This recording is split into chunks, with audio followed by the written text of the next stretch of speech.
मोहम्मद सरहान साहब, contested corporator नानानगर division, मेरे भाई आसिफ साहब, दुर्गा प्रसाद साहब, बुढ़ी मलकापुर डिवीजन प्रेसिडेंट, मेरा प्यारा इनायत और मेरा भतीजा मकबूल अल-हाजरी, नौजवानों बुजुर्गों, मैं आपके पास जो ये खतरा मोल लेकर आ रहा हूं, मेरी आदत ही खतरों से खेलने की है। ये अल्लाह का फजल है, अल्हम्दुलिल्लाह। बिस्तर पे मरना नहीं चाहता मैं। बावजीर का भी कत्ल हुआ, देखिए उसका क्या कसूर था ये भी मालूम है। हमको नहीं चाहिए बिस्तर की मौत, हम अवाम के लिए लड़ते रहेंगे, हम अवाम के लिए, अवाम के बड़ा बहबूद के लिए लड़ते रहेंगे। मेरा कसूर ये है कि मैं अवाम को बेदार करने के लिए उठाऊं, वो अवाम को जो दबा दिया गया है, जिनको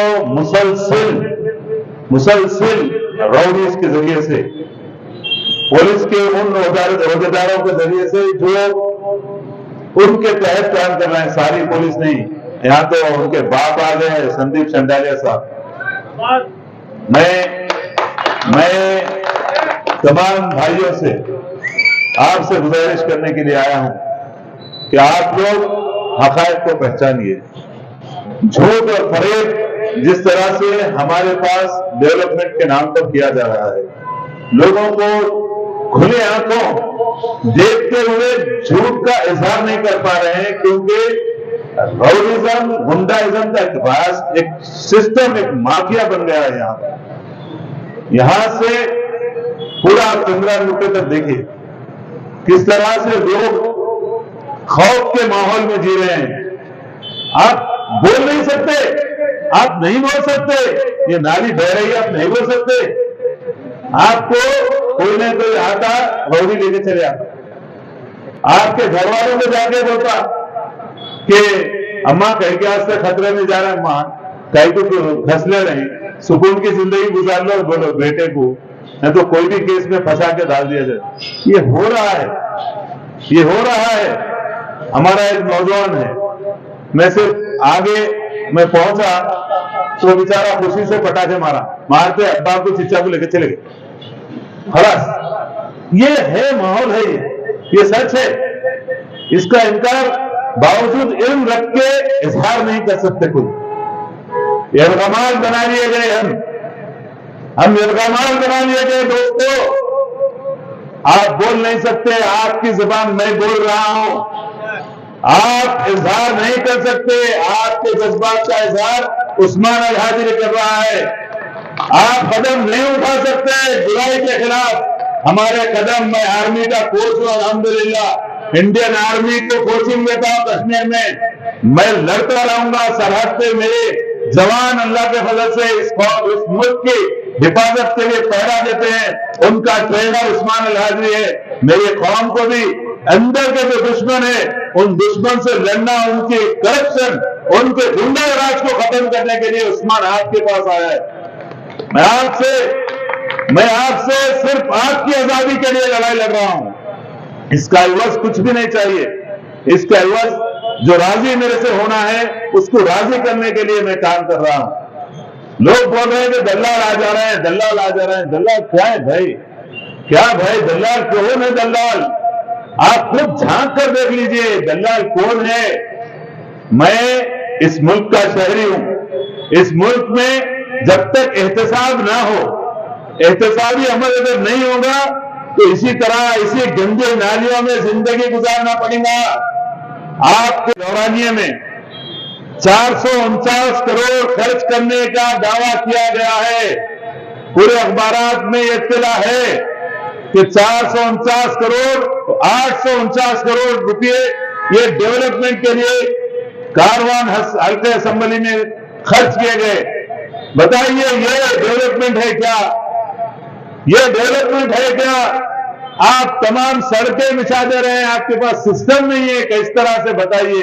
आपके पास जीएचएमसी से काम लेने वाले जो कायदीन, जो लोग होना चाहिए, जो تربیت یافتہ لوگ ہونا چاہیے. آپ کے پاس فقدان ہے.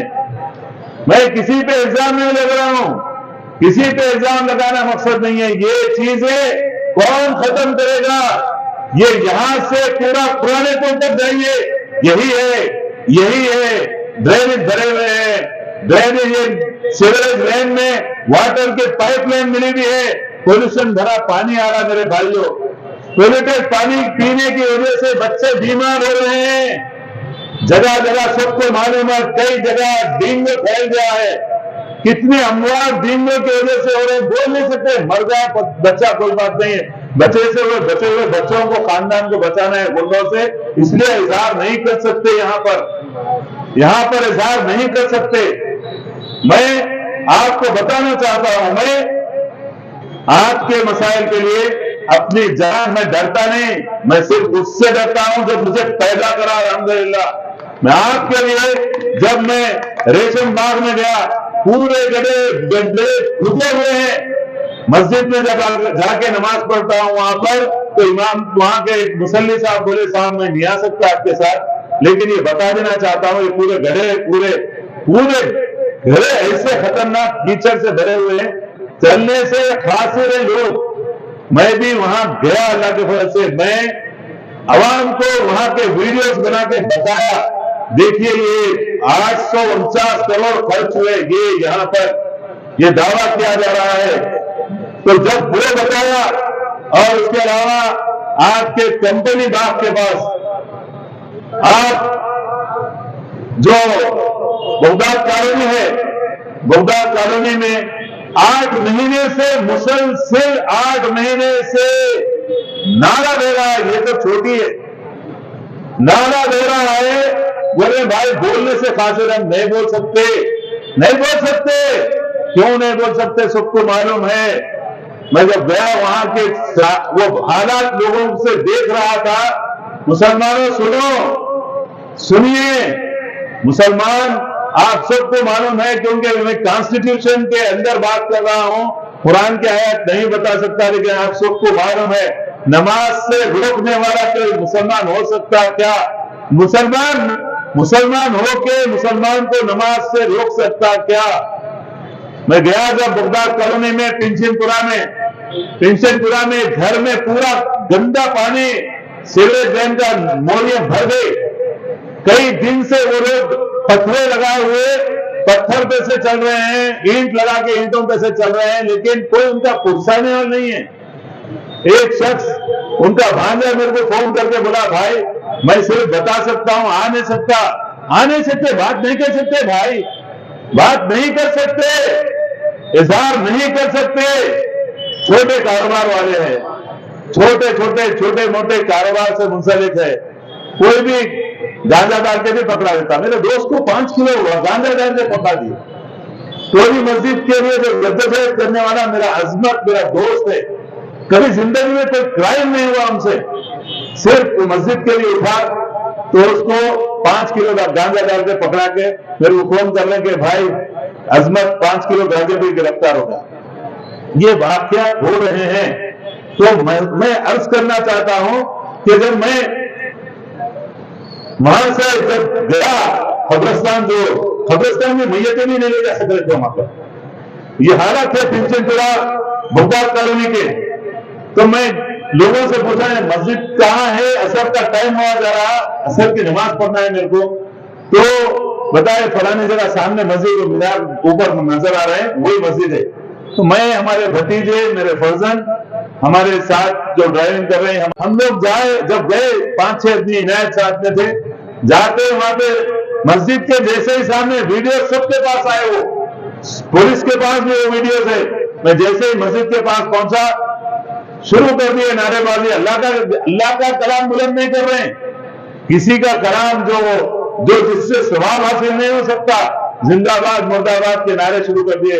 میں بولا دیکھو میں نماز کے لیے آیا, نماز پڑھ لیتا ہوں, اس کے بعد بات کریں گے. ہرگز راضی نہیں ہوئے, ہرگز راضی نہیں ہوئے. اور وہ چاہ رہے تھے کہ وہاں سے چلے جانا. ہم جانے والے نہیں ہیں, یہاں بھی آئے نا مر جاتے, ہم جانے والے نہیں ہیں. ہم لوگ ہم سچائی کے لیے لڑنے کے لیے آئے, مجبوراً, کیونکہ میں ہاتھ اٹھانا نہیں چاہتا. मैं हाथ उठाना नहीं चाहता किसके लिए, किसी के ऊपर। मैं आवाम को हक़ाइक़ बताने के लिए, आवाम को बेदार करने के लिए आया। मैं जब मजबूरन मैं सड़क पे एक हिंदू भाई मेरे सामने बैठे हुए, उनके घर के सामने नमाज पढ़ा मैं।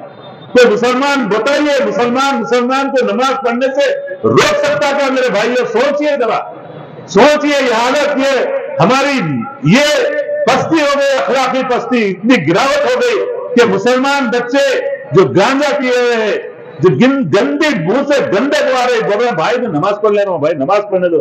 हरगिज़ इजाजत नहीं दी है। आपको मालूम है अल्लाह का फजल है, हमको अल्लाह ने अल्हम्दुलिल्लाह अक्ल सलीम देने के अलावा हमको ताकत दी है। अल्लाह ताला सामने नहीं ठहर सकते, ऐसे लोगों को हमारे सामने डाल रहे हैं क्योंकि हम पे जराए, हम केसेस बुक होना हमारे पर।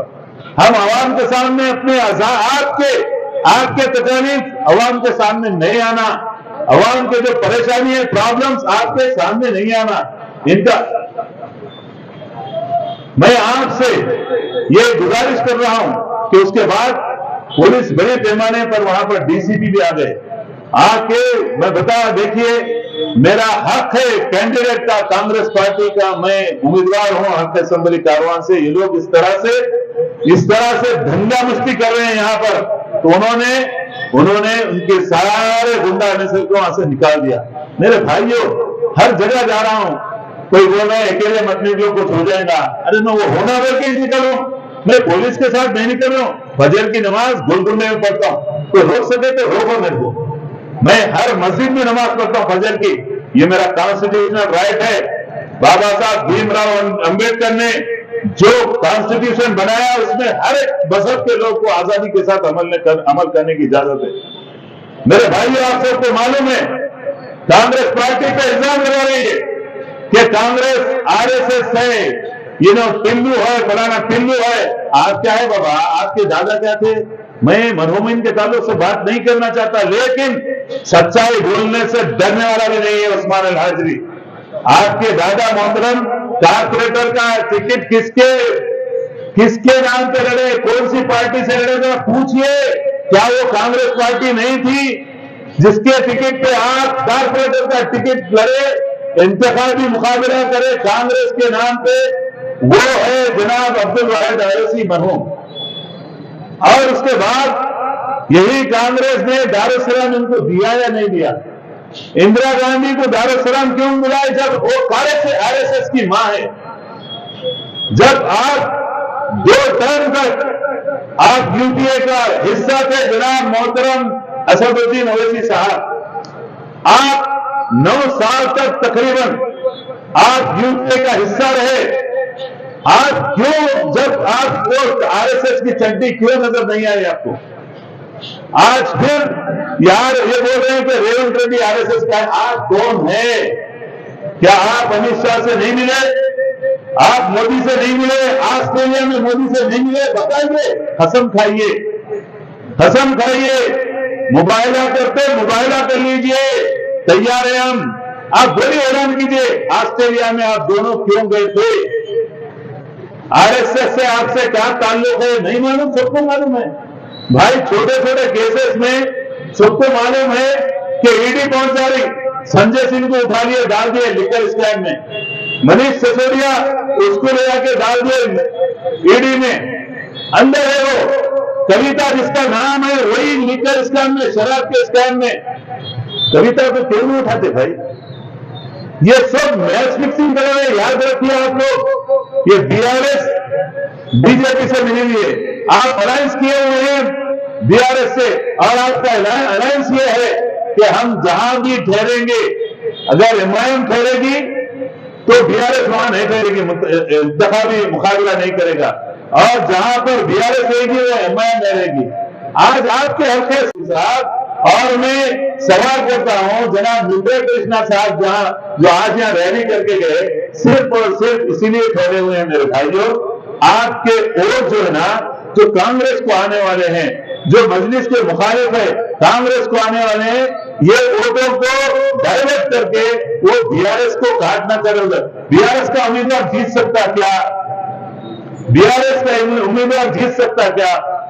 कांग्रेस पार्टी आपके फलाह बहबूद के लिए, جو مہنگائی سر کر بول رہی ہے، آسمان چھو رہی ہے، خرچ کے بوجھ تلے پوری قوم، پورا ملک گردن میں پھنستا جا رہا ہے۔ اس سے نکالنے کے لیے راہل گاندھی جو ماب لنچنگ ہو رہی تھی اس کو روکنے کے لیے اپنی جان کی بازی لگا کر کنیا کماری سے کشمیر تک سفر کیے، پیدل سفر کیے، آپ کو جوڑنے کے لیے۔ نفرت کا جو ماحول تھا، جو 15 منٹ کی وجہ سے شروع ہوا تھا، 25 کروڑ مسلمان 100 کروڑ ہندوؤں کو دیکھ لیں گے بول کے شروع ہوا تھا، اخلاق کا قتل اسی لیے ہوا تھا، آپ کی وجہ سے آپ نے شری رام کو گالی دی۔ بتائیے، میں بول رہا ہوں، مجھے بولنے کا حق ہے۔ قرآن میں اللہ نے فرمایا وَلَا تَسُبُّوا الَّذِينَ يَدْعُونَ مِن دُونِ اللَّهِ فَيَسُبُّوا اللَّهَ بِغَيْرِ الْعِلْمِ فَيَسُبُّوا اللَّهَ عَدْوًا بِغَيْرِ علم۔ تم ان کے معبودان باطل کو برا مت کہو، اللہ کا حکم ہے سورہ نام میں 108ویں آیت میں، تم معبودان باطل کو ان کے برا مت کہو، جہالت میں وہ تمہارے سچے اللہ کو برا بولیں گے۔ کیوں اسد الدین اویسی صاحب آپ کے بھائی کو کنٹرول نہیں کرے؟ آپ دونوں مل کے ماحول کو اس طرح سے بنا دیے کہ ملک پورا ہندو اور مسلمانوں میں بٹ جائے۔ یہ حالات پیدا کیے گئے اور جس کی وجہ سے پورا ملک میں انتشار کا ماحول شروع ہوا، جگہ جگہ مسلمانوں سے بائیکاٹ کی اپیل کر دی گئی، مسلمانوں سے کوئی سودا نہ لیا جائے۔ ہم اتنے مسلمان ہیں یہاں پہ، بولے مسلمانوں بتائیے ہم ہندوؤں سے کاروبار کریں گے یا نہیں کریں گے؟ ہمارا تعلق کسی بھی ملک سے جمہوری ملک میں ہمارے تعلقات ان سے کاروباری رہیں گے، ہمارا دوستانہ تعلق بھی رہے گا۔ آپ کے پاس یہ جو منافرت بھری تقریر کرے، آپ شری رام کے والدہ کو جو گندے الفاظ استعمال کرے، وہ سارے کے سارے ویڈیوز یوٹیوب پہ اور واٹس ایپ پہ پھیلا دیے گئے۔ پورے ہندوستان میں کئی کروڑ نوجوانوں کے واٹس ایپ پر وہ ویڈیو ہے میرے بھائی۔ آپ کی گندی تقریر جس سے اللہ نے آپ کو منع کیا کہ تم کسی کو برا مت کہو، وہ تمہارے اللہ کو گالی دیں گے۔ میرے بھائیوں، جس کی وجہ سے آج ہندوستان کے ماحول کو خراب کیا گیا، اس ٹوٹے ہوئے دلوں کو جوڑنے کے لیے راہل گاندھی اکیلا تنے تنہا سارے ہندوستان کا سفر کیا اور یہ جوڑنے کا ماحول پیدا کیا، جس کی وجہ سے آپ سب دیکھ رہے ہیں چند واقعات کے علاوہ آج پورا من ماحول بنتا جا رہا ہے۔ اور کرناٹک میں آج کے ہمارے اتحاد کی وجہ سے، ہندو مسلم اتحاد کی وجہ سے بھاری اکثریت میں وہاں پر کانگریس پارٹی منتخب ہوئی، حکومت بنائی، 500 روپے میں گیس سلنڈر دیا جا رہا ہے وہاں پر۔ میرے بھائیوں، آج کتنا ہمارے لیے گیس کا پرابلم ہے۔ اگر کوئی بلیک میں لے رہا تو 1300-1400 میں مل رہا۔ آج کے نوجوانوں کے تعلیم کے لیے یہ اعلان کیا جھوٹا کیسیا کہ 12% ریزرویشن ملا مسلمانوں کو۔ آپ کو دیا کیا 12% مسلمانوں کو ریزرویشن؟ آپ کو وقت کو جوڈیشل پاور لے کر ملا تھا کیا اسد الدین اویسی صاحب جا کے وقت کے جوڈیشل پاور کے لیے آپ نمائندگی کرے کیا؟ کئی بار ہم دھرنے دیتے رہے، کئی بار احتجاج کرتے رہے، کئی بار ارسٹنگ دیتے رہے ہم لوگ۔ آپ کی ذمہ داری ہے بحیثیت ایم پی، آپ کی ذمہ داری ہے قوم کے مسائل کو ڈٹ کے ہر ایک کے سامنے لائے، حکومت کے سامنے لائے، میڈیا کے سامنے لائے۔ میں تمام سے گزارش کر رہا ہوں، دیکھیے یہ علماء کرام جو ان کے ساتھ میں سب کی عزت کرتا ہوں،